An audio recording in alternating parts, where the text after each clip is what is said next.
supplies or art supplies, because I have two of them, I want to talk about. And I believe I'm pronouncing this right, but I believe they're pronounced the Tombow Fujiyuku outliners. Because when I was talking to my mom, I pronounced them that way, and my mom said that she said that they were probably pronounced that way as well. So both me and my mom think they're pronounced Fujijuku, so that's how I pronounce it. Fujijuku, Fujijuke, that's how I pronounce it, but correct me if I'm wrong, even though I'll probably forget and still keep pronouncing it that, because I've been pronouncing it that for like a year or two. Anyways, I really, really, really love using these pens as like outliner pens. They're so nice. You have here your hard, and the hard one is basically more firm on the tip. And then you have your soft one, and the soft one is more like soft, and you can get thicker lines because it's softer and you have less control with it. So you can get like thicker, more brush pen type lines. So this one's more like a brush pen, whereas with this one you get more firmer, you have more control over it, so it's like a more firmer, like very,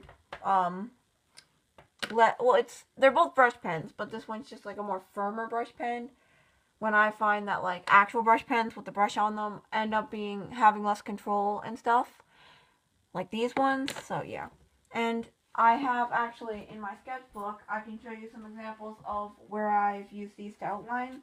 I believe I have a good example, which would be right here. I used both of these pens to outline. With the hard one, you can get smaller outlines, do more detail, and all that stuff. But with the thicker one, you can get thicker outlines, like I did with the horns. And over here, I got a nice thick outline. And the thicker one works more like a brush tip, brush outliner. Like the brush outliners.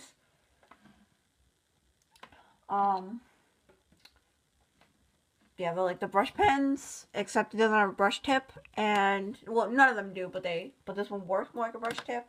Sorry, I'm a little bit out of my words right now. And then this one works more like a fine point outliner-ish, and both of these are really good, and I would definitely recommend them if you're like a beginner to brush pens and want to start using them. I would recommend these.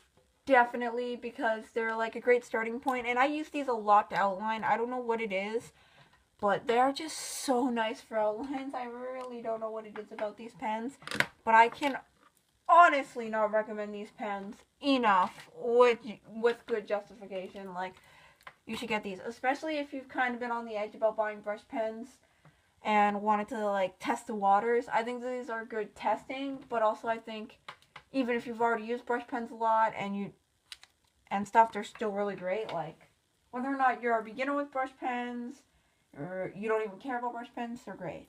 Because they do work a little bit like brush pens. That's the closest thing I can compare them to. But also at the same time, I would say they're different enough. Like, even if you don't exactly 100% like brush pens, that's okay, because these are not 100% brush pens. But they also have a brush pen type feel to them. So, yeah. Well, to me, they do. The hard one has less of a brush pen feel, and yeah. And also, you can buy these on Amazon, because that's where I got them. And you can buy the hard and the soft one in a set for I don't know how much money, but you can actually buy these in a set together rather than buying the hard and the soft individually. There is someone online selling them both in a set, even though they come in individual packaging in the set. They're not like all one packaging, so I don't believe they come in a set. I believe you'd have to buy them both individually. But on Amazon, they are selling the hard and the soft together. Two different packages, but you know what I mean. And then the next item I want to talk about is, of course, my beautiful, fabulous Copics. I have about 63 Copics. I believe the exact number of Copics that I have is actually on my Instagram, on one of my posts that I did about cleaning my Copics. And you can check that out. I'll put my Instagram in the description. And these are really nice, really smooth, just amazing, vibrant color. And I really like to use these. And for me, they seem to work on any type of paper, except for like computer paper or the Copic paper, because computer paper isn't good for them, and the Copic paper is somehow even thinner than computer paper. Like, I bought the Copic paper, and it was just about as thin as freaking tracing paper, and it sucked, honestly. Like, I'm just like, Copics, nice try, but you failed. Yeah, try to do something good and you failed. It works on any paper though. Like, this is just cheap, hold on, I'll show you really quick. Alright, moving this up for a second. This is just like cheap paper. It's like really flimsy, thin, not the best. Just kind of cheap, and I was still able to do pretty good blending and do some pretty good work with the Copics on this paper. And yeah, I really like them because they have really vibrancy to them, and they have a brush tip, which is really nice. Brush tip is amazing. And a chisel tip, which is actually really good for like precise or smaller coloring areas, for coloring a smaller area. And yeah, they're really nice, and they have just such smoothness. Like, no matter what paper I use them on, they're really smooth. The only thing is, some papers still bleed more through than others. But for the most part, I haven't really found a sketchbook where using Copics in it, at least for me, hasn't really worked at all. And like, the Copics would not actually work properly on the paper. You know what I mean? Like, there are some papers where like watercolors won't work properly, or like, I don't know, pencils will just look all weird on the paper, or not as good. But haven't really found that with Copics yet, at least. So yeah, that's good. They work on pretty much most of the papers I can recall using. So there's that. Since I do buy a lot of different sketchbooks, and they're very vibrant, very nice. They come in a great range of colors, and you can actually refill them, which saves you a ton of money. If you buy the refills, you can refill the Copic sketch markers 15 times and the Copic Ciao 12 times. So yeah, and the Copic Ciao is actually cheaper. Like, it's like $2, $2 or $3 cheaper, I believe, for the Copic Ciao. So they do have cheaper markers. So you can actually buy these same markers, same ink, same everything, but for cheaper. Except the Copic Ciaos come in less colors. And yeah, these are just really nice, really great, and I would recommend them. And they are fairly expensive, which is their only downside. And yeah, but if you have the money to spend, I would recommend these. And even if you don't have the money to spend, but you still really want these markers, you can buy them individually and start your collection that way, where it's like you buy one marker, and then like you spend the money on one marker, then you leave the store, and then later, like a month or two later, you buy another marker, and you slowly build up that way. Because that's how I've built up these markers. I have never in my life bought a set of Copic markers, because I don't have the money to spend on a set all at once. So I always just buy like 1 or 2 markers when I go to the art store. Every time I go there, which is like maybe once a month or less. And that's how I've gathered up all these markers. And now I'm kind of at a point with my Copic markers where I don't really need any more colors than the amount of colors I have now, except maybe a few more shades of red. I don't really need too many more colors. Or I usually don't like find myself wishing I had a color, because I pretty much have a lot of colors. I'm just like kind of buying them more now because I like having them, and I kind of, like most people who start buying Copics, 1, can't stop, and 2, just want to buy all the Copics now. That's like everyone's life story. It's like, oh, we're just going to buy like a few Copics so we can have enough to use them. And then they're just like, nope, we're going to buy all the Copics and have the full collection now because it's too late. We invested our money. Oops. Like, everyone online says that. Anyways, I love Copics so much, and I would recommend them. And yeah, and there actually will be one other alcohol marker I will talk about in the video, but that's going to be as an honorable mention. Okay, this is number 10, so this is the last art supply I really want to talk about, which is, of course, this pen. I don't really know the name of the pen. It is, I think it's M-U-G-I, Moja, I think it is. I think that's the name of the pen.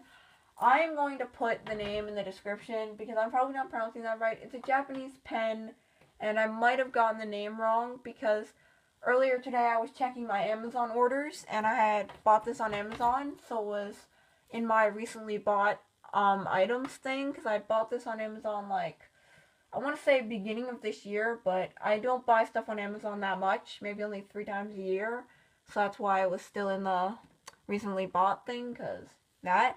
And I was checking it, and I believe that's the name that it listed it as, so yeah, Muja, I don't know.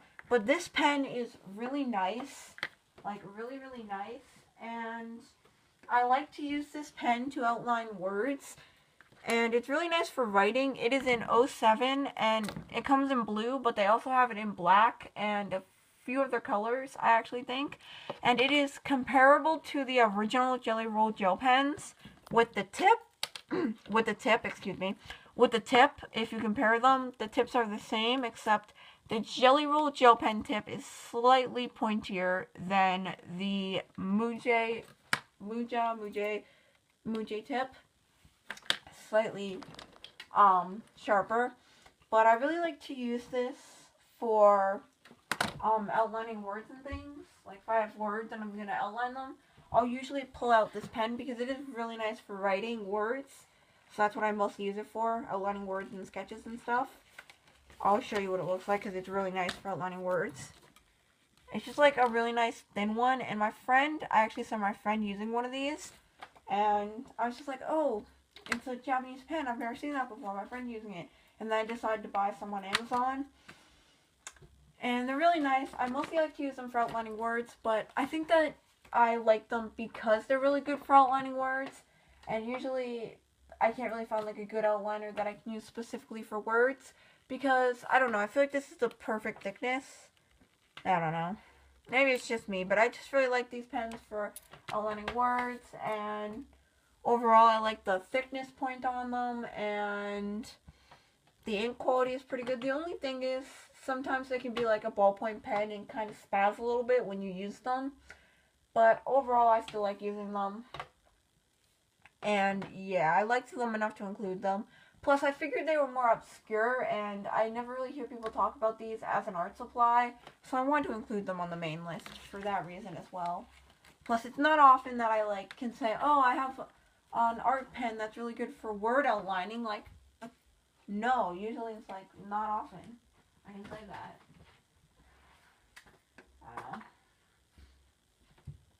And now I want to move on to the honorable mentions.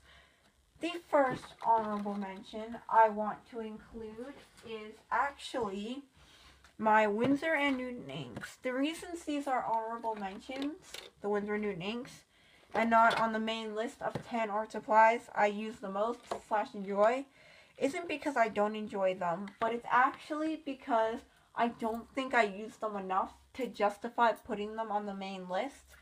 Because I only use these for painting backgrounds, like doing ink washes with backgrounds and stuff. Because I bought them last year for Inktober, and I really mainly like to use them for doing backgrounds and ink washes and stuff. Like that. I don't really like to use them for much else, so I don't use them that much, because that's the main reason I use them. And if I'm going to do like painting of characters or things, I'll do it like with my paints or with markers or something else. So yeah, these are really nice though. The ink in the Winsor & Newton ones is super pigmented and like super like dark, dense, and vibrant. I have in my Inktober sketchbook from last year some of the inks. I painted this with green, and I painted the black was actually with the Winsor & Newton black ink, and that is like so dark, like it looks like pure black. Like if I didn't tell you that I painted this, you would actually think the paper came black or something. That's how deeply black it is. Like, what? Wow. And then there's more, yeah, I actually mixed some of the inks together with, like, I put them in this little container and I mixed them together to make this blue color. So you can actually mix the inks together if you, like, pour them in a container and stuff. Just be careful, though, because they do spill easily when you pour them. I had a little spillage when I did that. But yeah, these are just amazing. I especially loved how the black one looked, so I tried to use that one as much as I could because it was so vibrant. And yeah, there's this. I did Beatrice with Copics though, but I did the background. Like I said, I like to do the background a lot with these. I actually painted the hair for this one with the orange one. Like, the main thing I love about these is that they're, like, so dark, and it is so easy with these, Winsor & Newton inks to get a flat layer of color, which is something I really like, because I'll find sometimes when I'm painting, I'll have, like, trouble getting a flat layer of color. But with these Winsor & Newton inks, it's super easy to get a flat layer of color for the most part. Sometimes in the background areas, I'll just be lazy. But I've had some, it's been pretty easy to get flat layers of, like, thick color with them. And that's why I really like them. And mostly because I can also get, like, washes with them, with backgrounds and things like that. Like, I've seen people take black Winsor & Newton ink and do washes with them, like, mix with a lot of water and make, like, a black, like, grayish wash. So you can do that as well. I need to try doing that more. But yeah. The only reason they're honorable mentions is because I don't use them that much. The only time of the year I use them a lot is Inktober. And aside from Inktober, I, like, use them hardly ever and always forget that I have them. So if I use them more, they'd definitely be on the main list. Because they're definitely high quality and premium. And I have this set of 12. I just only pulled a few of them out to show you as an example. Alright, I said that I would go over one other marker brand that is alcohol based, that is not Copics. And again, as another honorable mention, I want to include the Prismacolor Premier pencils. I have some of the original, which is the ones that have the bullet nib and the, like, really, well, not the bullet nib and the brush nib. Oh god. That one, I thought that one was an original, I'm sorry. I have the originals, which have the bullet nibs, and I swear, if this one has a brush nib on it, I'm gonna scream. And the, like, really fat chisel nibs. Okay, good. This is the one I meant to pull out, but I got myself confused. The fat chisel tip. I just call this, like, a fat chisel tip, because it's just a chisel tip, but thick. Thick. I know. Meme. And then I also have the ones that have the bullet nib as well, which are the newer ones, and the brush nib. So you can get them with, like, a really thick chisel tip and a bullet nib, and you can get them with a brush nib and a bullet nib. And they actually sell the thick chisel tip ones still in stores, because I keep finding the thick chisel tip ones at my local art stores, but I also find a bunch of the brush ones too, so they definitely sell both. And yeah, and I really like these. They're highly comparable to Copics. Like, I use these alongside my Copics all the time, and there's, like, physically no difference. Like, I'm gonna take a Copic color. I think these two colors are quite similar, and I'm going to swatch them out and show you that there's, like, no difference in the ink quality. The ink quality is, like, comparable to Copics, in my opinion. So you have your Copic marker over here, and then underneath it, you have your Prismacolor marker. Like, there is no difference to those inks. The ink are, like, identical. The inks are identical, except maybe this one's a little bit less smooth, like, slightly less smooth, and it dries slightly lighter, maybe. I don't know. But there's, like, no difference. They're, like, the same to me. The only main problem is maybe the color on the barrel isn't 100% accurate to the color that it shows up as, but Copics can be like that too. The only reason they're an honorable mention and not on the actual list is because I don't have enough of these to justify putting them on the actual list, and I mainly use Copics. I just think that these are probably the best marker I've ever used to Copics. They're pretty much comparable, and they're not that much cheaper than Copics. They're like $2-3 cheaper. Like, they're probably around the same price as a Copic Chow marker, but they're pretty much comparable to Copics, except they're basically the same price as Copics. But to me, they're like the Copic dupes of the century, and I don't know why more people don't bring these up when they talk about Copic dupes. Probably because they're also pretty expensive. But to me, they're amazing Copic dupes, okay? Like, I use them alongside my Copics all the time, and there's visibly no difference. So that's why they're on the honorable mention list as well. They're only on the honorable mention list, though, like I said, because I don't have enough of the colors to justify. And that's really the only reason, otherwise they wouldn't be. Alright, I'm just gonna pick some of these too. Sorry. Alright, the next thing I want to talk about is outliners. I'm going to categorize 2 and 1 as another honorable mention. So I have my Prismacolor outliners because Prismacolor and Copics are like my 2 favorite brands out there, like ever to exist, along with the paint brand, the Jelly Roll, Sackaroo Jelly Roll pens. That's Sackaroo brand. Anyways, okay. A little bit of rant aside, we have these Prismacolor pens, these Prismacolor outliners, and we have these Copic outliners. I have more outliners than this, but these are just the ones I pulled out. I think these are really nice, but the only reason I'm putting them on the honorable mention list rather than on the actual list is because I feel like these tips tend to fray on me all the time, and this might be just the way I use the marker, but I always feel like the tips on the marker fray really easily, or they like bend really easily, especially with the Copics. Like, it might just be because I have a thick hand, or a heavy hand, but I always feel like the Copics tip will like fray. I mean, I can't really show it, but it'll always feel like frayed or bent or whatever after using it for a while. It'll just start to fray or bend or whatever, and I don't know what that's about. I think it might be the way I outline it, and if I didn't have that problem with these, they would have been on the actual list, and I debated it, and I was like, should I put them on the actual list? I really like them, and I know I really like using them, but they do fray a lot, and that does put me off from using them. And yeah, and so I ended up putting the Tombow Fujijuku pens on as my outliners that I want to mention rather than these.